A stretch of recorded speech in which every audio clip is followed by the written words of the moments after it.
Welcome to the Entangled Hearts channel. Here, we uncover the secrets of love and relationships, explore issues of infidelity. Join us and immerse yourself in the world of emotions.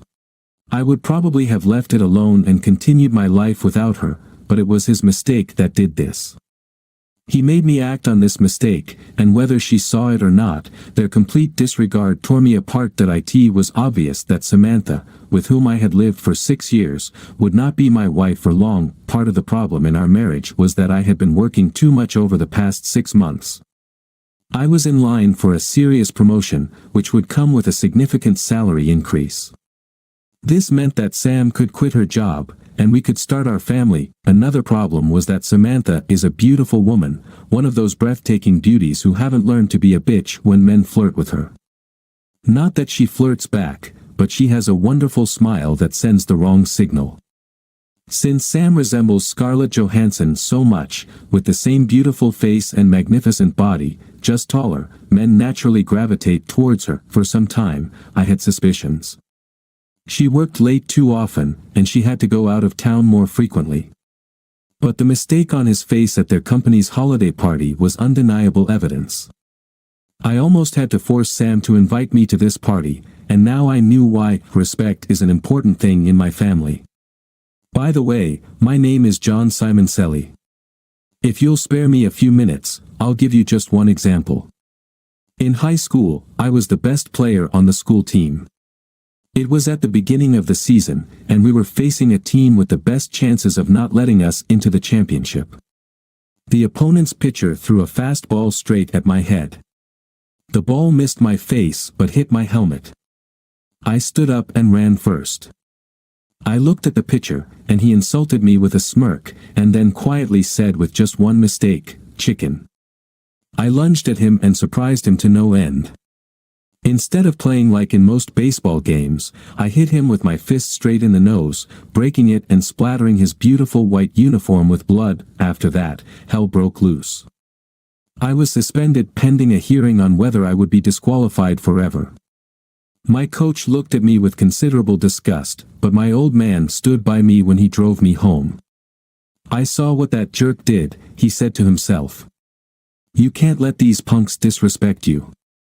Everything will be fine once they find out they have your balls." However, the disapproval of the coach bothered me. He had been my coach for the last 3 years, and I wanted him to respect me. When I showed up at his office the next day, he gave me a lecture that I would never forget, to this day. "What's it to you what some punk says to you? You know where I grew up. At the corner of State and 75th, where some thug was always trying to push my buttons. I got lucky. Neither my mom nor dad would stand for any fights. It helped me stay on track to college and out of the slums. Now I live where I want. I'm doing what I love, and those dumb thugs are either dead, in jail, or shooting up in some room. So, here's the deal. If you play for me again, there will be no more fights, no matter what." In the end, I was disqualified for 3 games. Someone was looking out for me because Ron Muller, the opponent's catcher, showed up at the hearing. It seemed he was disgusted by how his coach was trying to win. Their coach ordered the pitcher to throw this ball with the intention of permanently disqualifying me. Ron didn't want to win the title that way and saved my butt. Eventually, Ron became the catcher on my college team and, ultimately, the best man at my wedding to Sam. Let's get back to the present. I could have handled this if Samantha had shown a little respect and simply said, "It's over, and I'm leaving." I've been dumped before. True, not since college, and not by a woman who stood in front of 100 of our friends and relatives and swore to love me forever. But I could have handled it. Trust me. Ever since Sam chose her path, obviously by screwing her colleague Jacob Harris and then coming home to spare me a few seconds, I've felt like one of those cartoon characters. My coach whispers in my left ear, "Take the high road and walk away," while my dad shouts in my right ear, "Crush them both, son." It didn't take me long or any secret spy tricks to get the solid evidence I needed. On Monday morning after the party at her company, I quit my job, hired a divorce attorney, and enlisted a private detective. On the first night of that same week, when Sam called me saying she was working late, I called a former police detective, and he followed them to that jerk's townhouse. There are no photos of them actually having sex, but I'm sure they didn't spend 2 hours at his townhouse analyzing spreadsheets. Everything was ready for Sam's next visit to his home. On Friday evening, she called me to say that she and a couple of women from the office were going to have drinks and dinner. Don't wait up, John. It's been ages since I had a girls' night out. An hour after her call, I drove to the address given to me by the detective and saw Sam's car parked in the driveway. I knocked on the door and was surprised when he opened it, wearing a robe with the same smirk. Don't sweat it, John. I have a black belt in karate. I'm not here to cause trouble, Jacob. She's yours now, and the last thing I need is that deceitful, cheating bitch as a wife.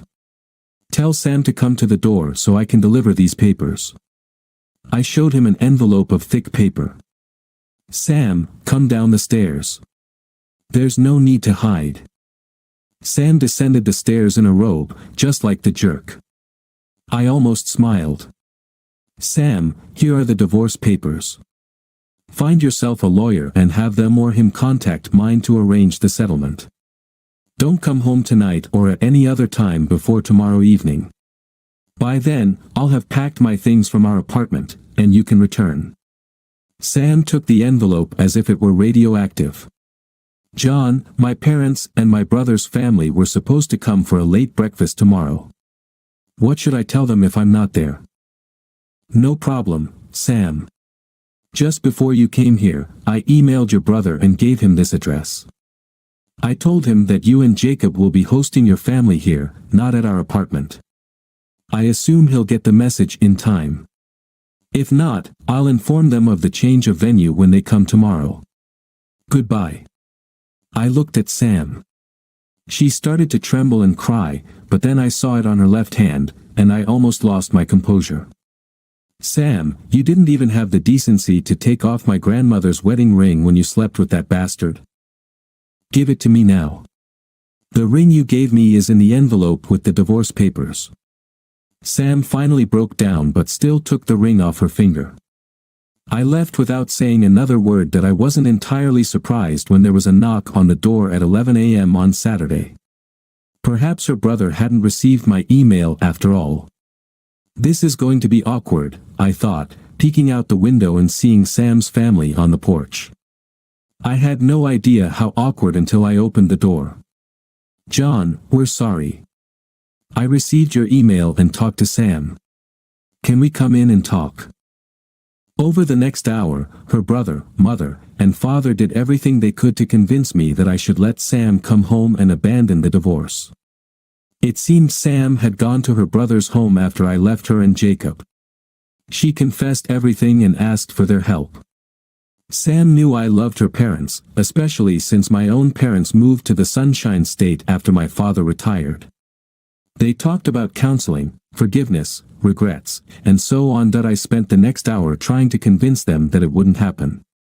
Nobody was happy, and there were no smiles as they left. That it took all my willpower not to hug my mother-in-law when she stepped onto the porch. She was crying, and I wanted to tell her everything would be okay, but it wasn't, so I refrained from embracing her. Over the next few months, we danced around each other as usual until the divorce became final. She wanted to talk, I didn't. Her lawyer sought advice, mine said it would be a waste of time and money. The marriage was irretrievably broken due to my wife's infidelity. A week before the divorce, Ron invited me over for dinner. He knew more unpleasant details about why Sam and I split than I did because his wife, Jelly, still occasionally communicated with Samantha. I sat in his kitchen watching Jelly prepare dinner. Jelly, as we all called her, was 7 months pregnant and positively glowing. Ron saw me looking at her belly and understood what was on my mind. John, let's step out onto the porch and chat. Meet you there, I'm out of beer. I headed to the fridge and, on the way, hugged Jelly around the waist. He adores you, Jelly. Never let him down. Why should I bother, John? I love this man, and soon we'll have a little boy. I'm not crazy. That's what I would have said about Samantha a year ago. Look at us now, 6 days after the divorce. Sam got herself a foolish John. I'm nowhere near as stupid. Ron won't try to talk me out of this, will he? Go there and hear what he has to say. I'll tell you what I tell Sam every time she calls. I'll support both of you in any way I can, except for expressing my opinion to either of you about what you should do. I kissed Jelly on the cheek and stepped outside. I handed Ron one of the beer cans and waited. John, Sam wants to meet with you and talk before the divorce is finalized. She called me and asked me to invite you. That's not surprising. I've thought about it a bit because she's asked before. Why should I give her the satisfaction of her remorse? All it'll do is soothe her, and I'm not going to give her that. I wouldn't either, John. But let me ask you. Do you have any unresolved questions she can answer for you? If so, lay it on her. Get your questions answered first, then do whatever you want. Leave, stay, listen to whatever. What he said made sense. So you didn't call me here to give her another chance? No, John. I only want the best for you. If that means divorce, then I'm with you. I met Sam the evening before our court hearing at a small cafe. We asked for a table in a quiet corner. Thank you for meeting with me, John, Sam said, looking like she was about to burst into tears. It took all my willpower not to think about her little hands that I didn't give her a chance to start the discussion. Sam, I know you have something to say to me, but first, I have a couple of questions. The waiter chose that moment to take our drink orders and start talking about the chef's signature dishes. I interrupted him as politely as I could, ordered a bottle of wine and a chef's salad for two, and asked the waiter to please leave us alone as much as possible. He understood. Sam, my first question is, why? I thought we had something special. We were special, John, but the reasons for my actions, it's all old cliches. We were together and exclusive for 7 years. I was tempted by a cute guy at work who complimented me at every opportunity. You spent more and more time thinking about work or being on it. That's unfair, Sam. You know I spent hours just to get that promotion. You wanted to be a stay-at-home mom, and I tried to make that possible. I know that, John. I knew it back then too. But at that time, I was a selfish bitch and wanted it all. Right now, I can't believe how badly I messed up. We had less than a year left before our kids were born. I even had names picked out. Tears streamed from her eyes, and I still resisted, not holding her hands. Okay. I promised myself I wouldn't ask, but I need to know. Was he so much better in bed than me? Sam surprised me. She started laughing through her tears. No, no, no. He wasn't even close to being good in bed. I never had to fake it with you. Sam didn't notice as the waiter approached her from behind when she said this, and when he served the wine, he seized the moment to look at my knees and grinned as he walked away. Sam blushed beet red, and we laughed together for the first time in 6 months that we finished our salads and wine. Sam spent time trying to get me to accept her apologies, but I wouldn't give in. I told her I might someday, but it was too harsh and too soon. As we got up to leave, Sam dropped one last bomb on me. This is another reason for my actions. John, sometimes you can be as cold as ice. Our marriage will be over tomorrow, and you're like a statue. No tears, no screams. I cry myself to sleep every night. Did you really ever love me? Sam, I loved you more than you can imagine. But first, let's clarify a couple of things. Several times tonight, you mentioned your actions, let's call it what it was, you cheated on me, Sam. You slept with another man when you should have been faithful, betraying everyone else. Secondly, whether I go home tonight and get drunk or cry, that's my business. Most likely, after our divorce tomorrow, you and the asshole will become a couple. He has already shown what he thinks of me by sleeping with my wife, ruining my marriage and laughing at me the whole time. If I cry now or tell you about my bad nights, you'll surely tell him someday. Then that arrogant jerk will laugh at my expense again. Don't push me, Sam. You don't want to see the demon lurking beneath the surface. The next day, I didn't go to court. My lawyer took care of it. It was a modern divorce, without fault, with a fair division of assets. That day, the marriage had just fallen apart. Months passed after the divorce. I used that time to plan. I did get a promotion at work and a significant raise, but I had no one and nothing to spend it on. I probably spent too much time reading porn stories after Ron told me about it one evening over drinks. Ron told me about the ins and outs of the category, loving wives, and said there were hundreds of stories where the abandoned husband avenges his ex-wife and her lover. I read the stories, took notes, and evaluated my favorite methods of revenge. Ideas that would land me in jail were rated quite low. Psychological terror was rated quite high. The rating changed after one day when I had the misfortune of encountering Jacob. At that time, I didn't know it, but after our divorce, Jacob and Sam started dating again and were now engaged. Jacob made it clear to me that he won, I lost. Sam was fantastic in bed, he couldn't get enough, and apparently there was something wrong with me since he got her into bed so easily when we were married. Was I a coward for turning and walking away? I wasn't afraid of Mr. Black Belt, but I had just spent 2 years busting my ass to get this promotion, and any physical altercation would have screwed that half of my life over. This guy already messed up my personal life. Will he find satisfaction in ruining my work life too? I walked away. My method of payback hit me like a thunderbolt out of the blue. It's a funny trait of some guys. They can't resist and dip their pen in the company inkwell. Jacob wasn't an exception. Sam wasn't the first woman from their company he dated. Once, Helen Smith, a woman I met at one of the corporate parties, called me. She wanted to meet me for dinner, her treat. Things were getting serious between Jacob and Helen, or so she thought, when he suddenly started treating her like a plague. Jacob dumped Helen when he decided to pursue my wife.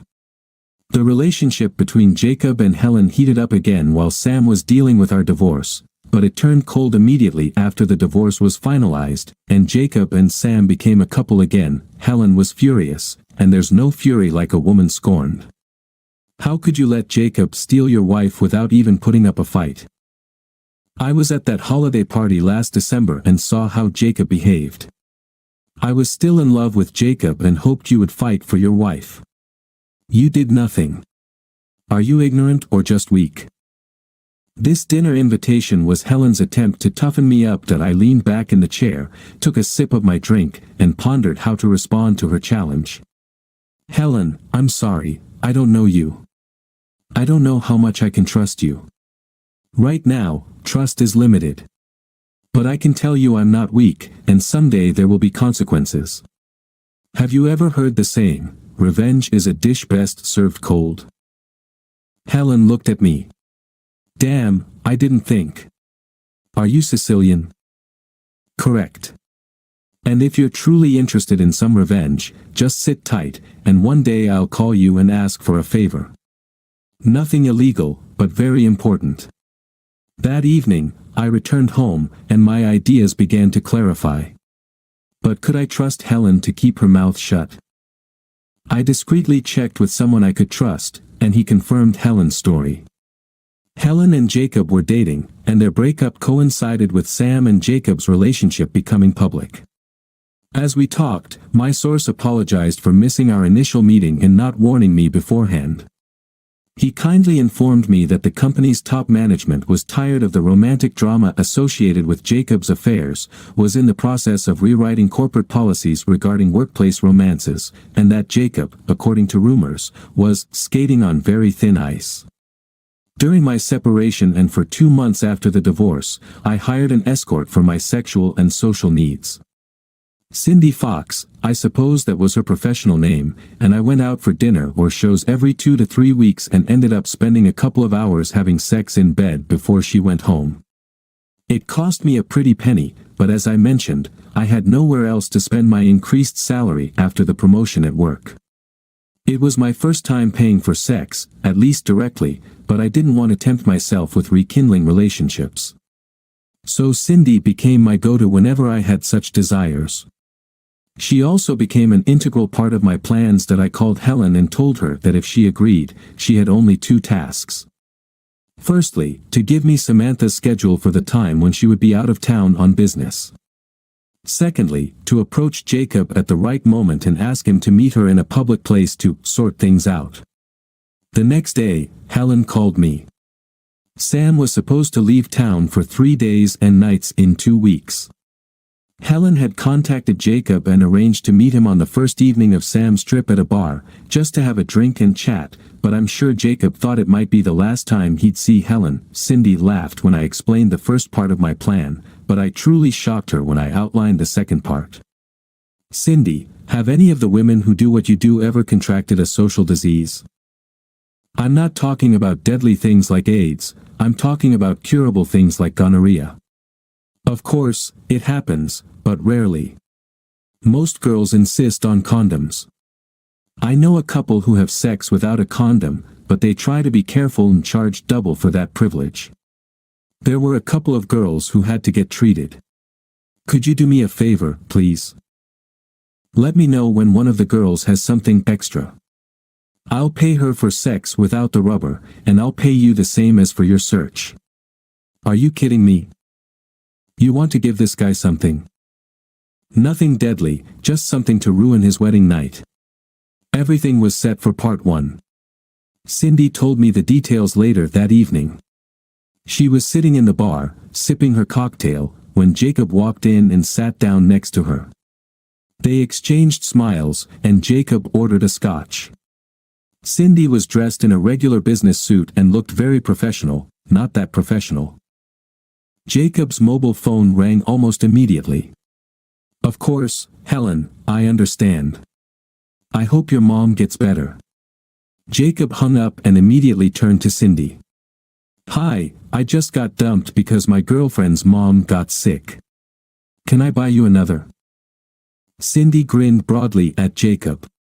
Sure, I can handle 2, but don't try to get me drunk. I've been on the road for 2 weeks, and in that time, I haven't seen my husband. A girl starts to get lonely. Cindy flashed the engagement ring I bought at a pawn shop for just such an occasion. It was like waving a red cape in front of a bull. Jacob took the bait. My name is Jacob, nice to meet you. Anne. They drank and chatted for about half an hour. Cindy actually had a third glass and tried her best to appear a little tipsy. Before she finished the third, Jacob was trying hard to seduce her. Light touches on her hand and leg, charming conversation with enough sexual innuendo to try to warm her up. Cindy told me it was hard not to laugh at all the effort he was putting into this, considering she was getting paid. Finally, she got tired of the seduction. She finished her cocktail and invited him up to her room. Jacob and Cindy had sex twice in her room. Of course, Jacob didn't know that the whole event was being photographed. Cindy kicked him out, saying she needed to compose herself and get some sleep, but not before getting his mobile number. Then we looked at the photos on my laptop. I promised that any pictures where she could be recognized would be deleted before the camera or memory card left the room. Even after deleting half of the photos, we're left with dozens that show Jacob sleeping with this stranger. The wedding was still a month away, and I hoped we'd be lucky by the end of the month. 2 weeks later, Cindy called me with news. One of the girls has gonorrhea. I found out because she asked me and another girl to cover for her while she takes her medication. Did you tell her about my request? In brief. She's willing to talk, but bear in mind she's a professional and will probably charge you double because she thinks it'll be hard for you to find a replacement. What about your rate, is it changing? No, I suppose we made a deal, and you always take good care of me. And it's true, because I always left her extra tips that so Cindy and I met with this young lady, she insists on not being named, and worked out the details for the second part. It will cost me a few thousand, but it's worth it. Cindy calls Jacob the next day. Hi, Jacob, darling, it's Ann from the hotel, remember me? How could I forget? Are you in town? Yes, I thought, are you ready for the sex of your life? Pretty confident. We had a lot of fun that night, but what are you willing to do to make it the sex of my life? I'm here, at the hotel, with a colleague. She's wild, and after what I told her, she thought you could handle both of us tonight. Can you handle it? Of course, Jacob's self-esteem made him believe that two women would want to him. I just need to make a quick call, and I'll be in the lobby. Not in the lobby. Just come up to room 449. We'll be here. Bring some chilled vodka. When Jacob arrived at room 449, our mysterious girl was there, but Cindy was not. Where's Ann? He asked. Ann got a call from home. Her son got sick, and she went back to her room, introducing her husband to the schedule. She said he's dealing with a sick child for the first time. But you and I can start, and they did. Cindy never showed up, but our mysterious girl did everything she could to make Jacob forget about the threesome. After he left at 10, she met us at the local cafe and collected the remainder that I owed her. I admit, I felt like shit doing that to the guy, but he's such an asshole that by the time he left, I was almost feeling better. She took the envelope and walked out the door. Cindy looked at me and shrugged. I told you she's a pro. You paid me for the night. Want to go to your place? I wanted to, and we went. That I waited a week after the wedding and finished my project. Both Sam and her company received envelopes in the mail with fake return addresses. Each envelope contained a brief letter and a set of photographs. The letter to Sam read, Dear Mrs. Harris, I regret to inform you of some bad news, but it seems your husband and my wife were involved while she was in your town. A private investigator hired to gather evidence provided me with these photographs. I included only those showing his face so you have no doubts it's him. I wasn't planning on telling you, except that I just received a message from my doctor that she infected me with a social disease. Perhaps you'll want to get tested. The soon-to-be ex-husband of your husband's whore. The letter to the CEO read, Dear Sir, just thought you should know the kind of person working in your company. According to my wife, he picked her up at a bar, got her drunk, and infected her with a social disease. I don't know if this letter will reach you or if you even care, but I'd keep an eye on this scumbag. Seems he has no morals. A regretful husband. Everything fell into place quickly. Sam's family ended the marriage, Jacob was fired, and there are rumors they both got treated. It's handy to have a friend in the county health department. I was largely busy getting my life together. Sometimes, I envisioned potential scenarios. In one scenario, I beat the crap out of Jacob. In another, I pretend to reconcile with Sam, take her to another country, and then leave her there with no credit cards, passport, etc. I could have done the same if not for the vision of her mother and what it would do to her. Maybe I was cruel to my ex-wife, but not to my ex-mother-in-law's daughter, but I quickly lost interest as my new job became more engaging and challenging. This continued until the next Simoncelli family picnic. There was Uncle Vin, my father's older brother. Uncle Vin is connected, if you catch my drift. He beckoned me over, and we had a quiet chat. Johnny, tell me about your divorce, what happened? I liked that girl, he said. That I recounted to Uncle Vin the Reader's Digest version of our breakup. What did you do about it? He inquired, then I explained what I did to get revenge. That's terrible, but not exactly scorched earth. No, Uncle Vin. I did everything to leave it behind. Chose the high road, I explained to him why. That's good, and those are valid reasons. You know, that baseball coach really did you a solid. Uncle Vin wasn't exactly a big fan when it came to racial issues, but he always found it amusing that a black man from the Chicago projects had as much impact on my life as my father. If you had followed your hot-headed dad, you wouldn't be the man you are today. Many times I had to calm down my younger brother, otherwise he'd end up dead or in jail. Have you ever talked to Coach Price? Just a few times, and not since I was in my last year of college. I sort of lost touch with him. You should look him up. He volunteers at the Boys and Girls Club in West Palmer. Let him know what he did for you. Men like to hear that from time to time. But right now, go to your dad, give him a hug, and tell him you love him. He needs to hear that too. Uncle Vin was a funny guy.